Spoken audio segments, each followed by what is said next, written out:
Hello Capricorn, Sun, Moon, Rising, and Venus signs. Kamusta kayo? Sana po nasa mabuti kayong kalagayan. Welcome back po sa Star Tarot. Kung bago kayo dito, welcome din kayo. Thank you sa inyong support. I truly appreciate it. God bless you all po. Tingnan natin ang mga messages po for Capricorn. Una mensahe po ay forgiveness. Ayan, Capricorn. So, ang iba sa inyo dito nagbubukas na ang inyong sarili, ang inyong puso, ang inyong isip para sa pagpapatawad, no?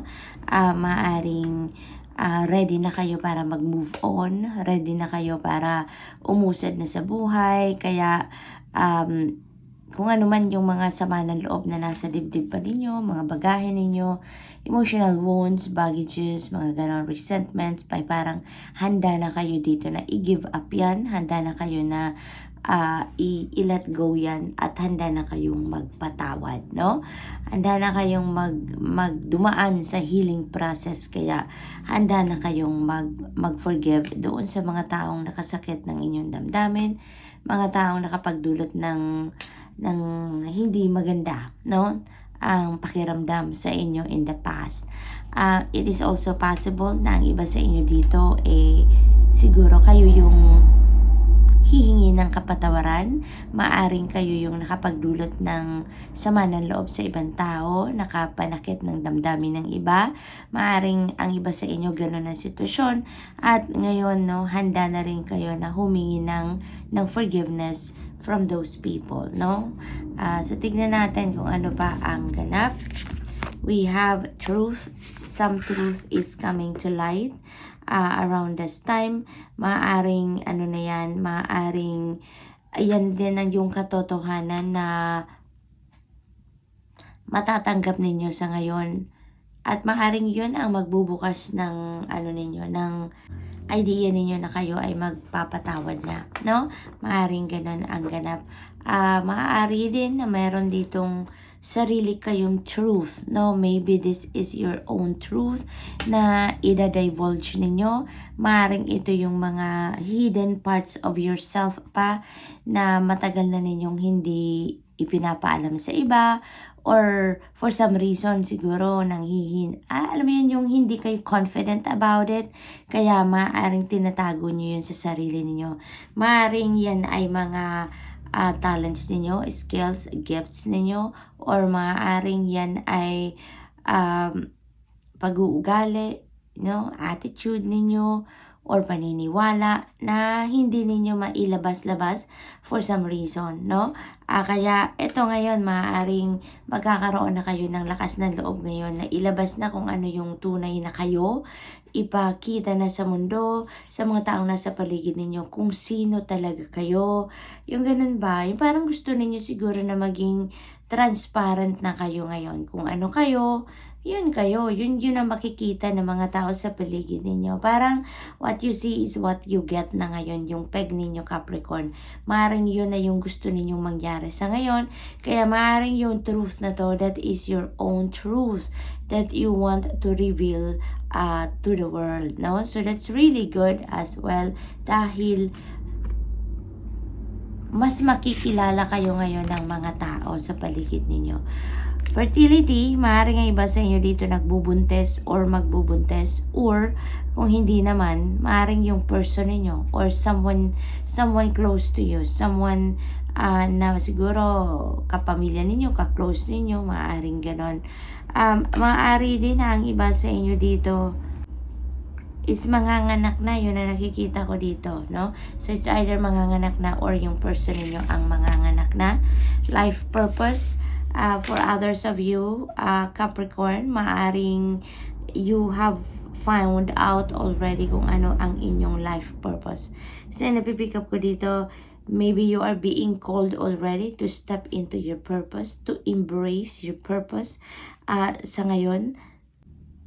Kaya maaaring yung pag-forgive na to or paghingi ng forgiveness, maaaring parte yan, no? Maaaring parte yan ng proseso ninyo sa sarili ninyo, para before na pumasok kayo sa endeavor na to, before kayo magsimulang mag-embrace ng kung ano ang life purpose ninyo, yung bang malinis, yung kalooban ninyo, magaan ang kalooban ninyo. So maaaring parte yan ng proseso na yan, kasi siguro handa na rin talaga kayo na i-embrace ninyo kung ano yung mission ninyo sa buhay.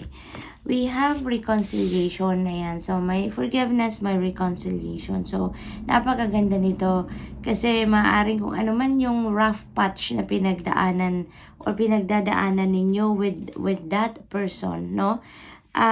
Maaaring magkabalikan kayo, maaaring kung anumang klaseng relationship ang meron kayo with that person, maaaring maayos talaga yan at mag-reconcile kayo, magkabalikan kayong muli, no?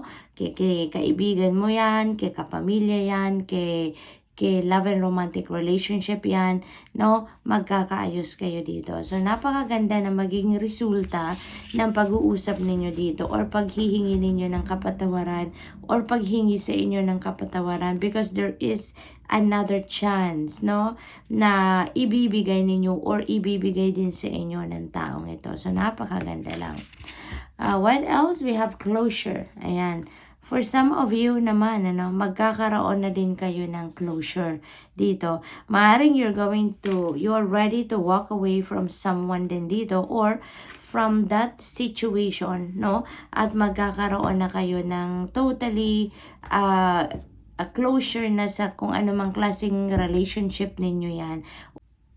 Feeling ko dito, ang iba sa inyo Capricorn, you're walking away from something or for someone, or like dito, relationship siguro ito, no, na magaan na ang pakiramdam ninyo kasi magkakausap na kayo siguro, magkakaroon na kayo dito na malinaw, masinsinang pag-uusap, at malinaw na sa inyo kung ano yung estado, kumbaga, ng inyong relationship dito, no? So, napakaganda ng magiging resulta nito. Yun ang nagpipick up ko dito, na magiging magaan na ang inyong pakiramdam dahil dito sa closure na ito, no? So, of course, this is not going to resonate with everyone. So, just take as it resonates. Thank you. So, that's all I have for you for today. Thank you for watching. Love and light. Namaste. Hello Virgo, Sun, Moon, Rising, and Venus signs. Kamusta kayo? Sana po nasa mabuti kayong kalagayan. Welcome back po sa Star Tarot. Kung bago kayo dito, welcome din kayo. Thank you sa inyong support. I truly appreciate it. God bless you all po. Tignan natin ang mga messages ni Virgo. Una mensahe ni Virgo ay closure. Virgo, magkakaroon na kayo dito ng closure with someone or with something. Maaring relationship ito, no? Maaring siguro ang iba sa inyo dito, no? It's not going to resonate with everyone, no? So just take as it resonates. Maaring yung closure na to is with a person na siguro nakahiwalay na ninyo, no? Maaring karelasyon ninyo to, matagal na kayo naghiwalay siguro, at ngayon pa lang kayo magkakaroon ng closure. Maaring for the longest time, ngayon pa lang kayo magkakaroon ng masinsinang pag-uusap.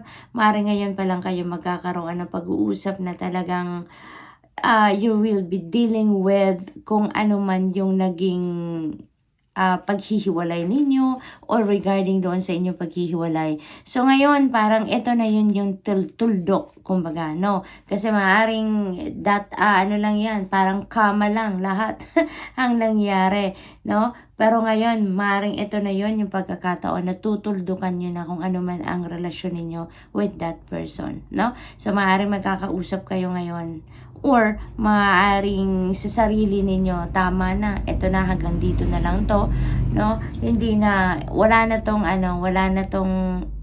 pagpapatuloy pa, hanggang dito na lang ang lahat, no? So maaaring ganun din ang ganap ninyo dito sa sitwasyon na yan. So what else? Handa na kayong mag-move on, no, with your life.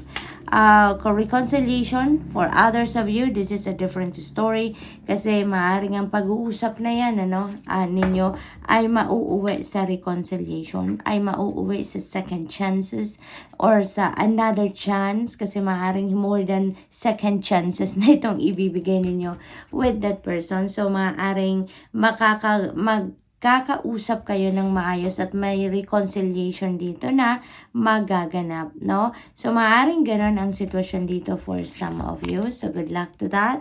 We have strength, You may need your inner strength dito for you to be able to accept that person again, no? And you're going to give another chance. So, kailangan ninyo dito na magpakatatag pa rin kayo, tibayan ninyo ang inyong loob para maharap ninyo ang taong ito at mabigyan ninyo ng another chance na magsimula kayong muli, na ipagpatuloy ninyo yung inyong relasyon kung anumang klaseng relationship ito na meron kayo, no? So, maaaring ganun ang ganap. What else? We have finding. Maybe you are searching for something dito sa puso ninyo and you're going to find it out. Maaaring hinahanap ninyo dito kung ano ang gagawin ninyo. Ano how are you going to handle this situation? Nasa tapat niya si closure, kaya maaaring yung hinahanap ninyo sa sarili ninyo before kayo nagkaroon or magkaroon ng pag-uusap dito at magkaroon ng closure sa relasyon na yan. Maaaring hinahanap ninyo dito sa sarili ninyo kung ano yung tamang gawin. Maaaring hinahanap ninyo dito, may pagmamahal pa ba ako? May pag-ibig pa ba ako sa puso ko para dito sa taong ito? So, maaaring ganon. And kung ano man yung hinahanap ninyo, most likely, ma-find out ninyo yan. Kaya magiging masaya kayo sa desisyon ninyong ito. No? Nakangiti ang babae dito sa card, kaya kung ano yung hinahanap niya sa puso niya ay maaaring nakuha niya yan, makuha niya yan, at yun ang magpapasaya-saya sa kanya, no? So, maaaring Virgo, ito yung na-find out ninyo na it's better off na with this person, no? Maaaring ito na yung pinaka magandang solusyon or pinaka magandang sitwasyon na gusto ninyo sa ngayon, at yun ay ang magkaroon kayo ng closure with that person. So, maaring ganon ang ganap, kaya nahanap nyo dito kung ano kaya masaya kayo sa magiging decision ninyo dyan. We have confidence. Yeah, for others of you, confidence is going to be on display around this time. Maaari din naman na related din ito sa mga endeavor naman ninyo na ginagawa or gagawin. Maaari may mga ideas kayo, may mga plano kayo that are ready to be rolled out around this time. So, maaaring you're going to be very confident about yourself or confident about your plans, no, na iyan ay magtatagumpay or pagtatagumpayan ninyo. So, ano kayo ngayon? Kumbaga, malaki ang tiwala ninyo ngayon sa inyong sarili. Malaki ang tiwala ninyo sa kung ano man ang inyong gagawin dito. Kaya, most likely, you're going to be very assertive talaga dito and determined, no? At may drive kayo dito at ipagpapatuloy ninyo ang kung ano man ang gusto ninyong mangyari dito, kung ano man ang gusto ninyong makita sa inyong 3D reality, you will be going to work that out talaga para makarating kayo doon sa tagumpay. So, what else for Virgo? Healing. Ayan. So, healing, maaari talaga na yung sitwasyon na to, no, dito sa closure or dito sa reconciliation energy, kung ano man to, no, na naging dahilan ng pagkakaroon ninyo ng sama ng loob or paghihiwalay man yan, that is going to be healed talaga. Magkakaroon na talaga kayo ng healing sa emotional aspect ninyo. Kaya siguro talaga magkakaroon kayo ng pagkakataon pa dito na magbigay pa kayo ng another chance with that person at magkakaroon ng reconciliation. So, you are receiving healing energy sa area na yan, sa rough patch na pinagdaanan ninyo with that person. You are receiving that healing energy at magkakaayos talaga kayo dito for some of you, no? So, this could also be physical, no? Physical ailment. We have strength energy dito din. So, maaaring physical strength naman ito na magbabalik na sa iyo, Virgo. Maaaring nanggagaling kayo sa isang medical procedure or nanggaling kayo dito sa sakit, no? At ngayon ay magkakaroon na kayo ng healing energy at makakaramdam na siguro kayo ngayon ng pagbalik ng inyong lakas, no? Ng inyong vitality, ng inyong physical strength. So, good luck. And that's all I have for you for today. Thank you for watching. Love and light. Namaste. Hello, Taurus, Sun, Moon, Rising, and Venus signs. Kamusta kayo? Sana po nasa mabuti kayong kalagayan. Welcome back po sa Star Tarot. Kung bago kayo rito, welcome din kayo. Thank you sa inyong support. I truly appreciate it. God bless you all. Tignan natin ang mga mensahe ninyo, Taurus. What else for Taurus? We have Justice energy. You are getting what you deserve.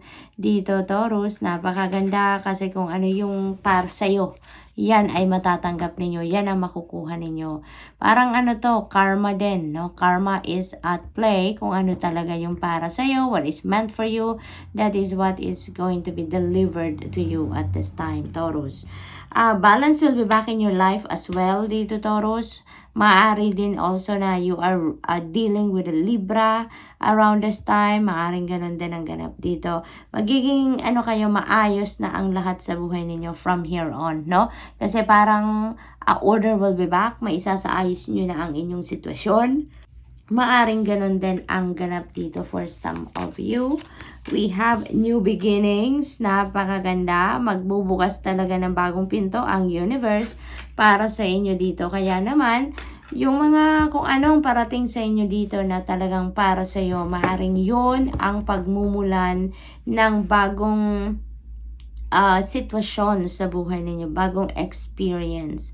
Meron kayo ditong bagong path na tatahakin, and yan ay most likely, no, magiging maayos dahil in order na dito ang magiging buhay ninyo. Magiging maayos ng muli ang kung ano man ang iyong mga pinagdadaanan sa buhay, Taurus. Kaya this is such an exciting time, no, sa buhay ninyo na magkakaroon kayo ng kaayusan na sa kung ano man ang sitwasyon ninyo sa buhay, at magkakaroon din kayo ng bagong path na dadaanan dito, and that is going also to be a beautiful beginning. So what else? Blessings, beautiful. Uulan ng blessings sa inyo, Taurus. Uulan sa inyo ng magagandang biyaya, no? So, napakaganda nito kasi maaring yung mga blessings na din ito, maaring these are answered prayers, no? Taurus, maaring these are answered prayers. Maaring matagal nyo itong hiningi na, matagal nyo na itong pinagdasal, maaring matagal nyo na itong minimithi talaga sa buhay ninyo. And here you go. You are receiving that blessings na, Taurus. Napakaganda. So, what else? We have spirit guide. Kumakatok ang inyong spirit guide dito, Taurus. Handang tumulong sa inyo, no? You will find out kung sino yung spirit guide niyo. Make sure that you are going to, handa na rin kayo na ma-meet siya, no? Yung mag-meditate kayo before you do some meditation. Kausapin ninyo, tawagin ninyo kung sino yung inyong spirit guide. Ask for God's help. Ask for the Holy Spirit to show you kung sino ang inyong spirit guide. Sometimes hindi agad yan dumadating, hindi agad yan nagpapakita, hindi agad yan nagpaparamdam sa inyo kung sino siya, but mararamdaman ninyo yan, no? Mararamdaman ninyo that there is a guide na nandyan sa inyo. So, that spirit guide, no, there is one spirit guide that is willing to help you right now. Maaring meron kayo ditong pangangailangan talaga ng tulong, ng advice, ng gabay. Kaya, meron kayong specific na spirit guide dito na gustong tumulong sa inyo. So, maaring through dreams din, maaring makita ninyo siya. Kasi sometimes dumadaan siya sa mga ganyang pagkakataon, no? Or maaaring through meditation talaga magparamdam siya sa iyo na nandyan siya at handa siyang tumulong sa inyong sitwasyon. Closure, may new beginning, may closure. So, ibig sabihin nito talagang iiwanan nyo na kung ano man ang sitwasyon na to. Maaaring this is past relationship na ninyo. Maaring meron ditong nagtapos na relasyon between you and another person, at ngayon magkakaroon na kayo ng pagkakataon siguro na makapag-usap at magkalinawan kayo kung ano na ang estado ng inyong relasyon. So maaring ganun ang ganap dito for some of you, Taurus. Kaya handa na kayo dito mag-move forward sa buhay. Handa na kayong magsimula ng bagong beginning sa buhay ninyo because magkakalinawan na kayo, magiging malinaw na for for both of you kung ano na ang estado ng inyong relationship. At eto na, no, makukuha nyo na yung inyong closure from this. Magiging magaan na ang inyong pakiramdam dahil alam nyo na, no, kung paano na kayo magsisimula, kung saan na kayo ngayon magsisimula. So, what else? Fertility. Ang iba sa inyo dito ay magbubuntis or maybe buntis na, manganganak na. If that's not you, Taurus, maaaring yung person ninyo yan or someone you love. No, maaaring ganun ang sitwasyon dito. And that is a huge blessing kasi maaaring ang iba sa inyo matagal nang hinihintay ang bagay na yan na magbuntis or mag-anak na, yung ganun. So, that is really beautiful. So, good luck and that's all I have for you for today. Thank you for watching. Love and light. Namaste.